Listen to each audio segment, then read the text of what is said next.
I think there's growing data availability in both countries because the kind of things that one can examine depends critically on the availability of data. I think you can learn some things from the Russian participation in these international test score comparisons, such as TIMSS and PISA. I think you can learn a lot more from following large samples of Russian students over time, so-called longitudinal studies.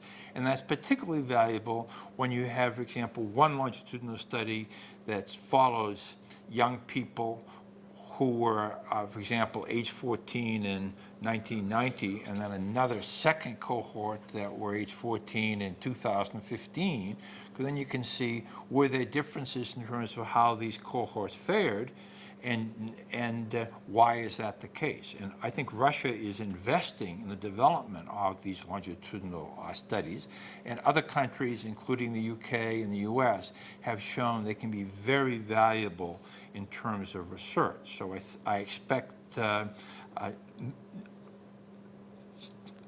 in the future, the ability of scholars in Russia to examine causal factors in education will increase.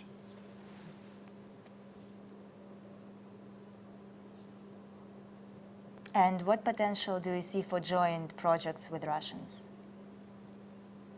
Well, that's always an interesting question.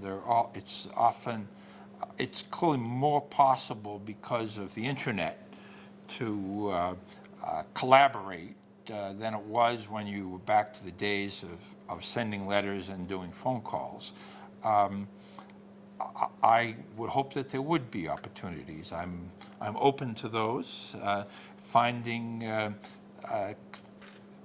people who have interests, who would want to examine similar questions. I think often comparisons across countries could be quite valuable. So I'm open to learning more about the research agenda in Russia and seeing if I can be of help.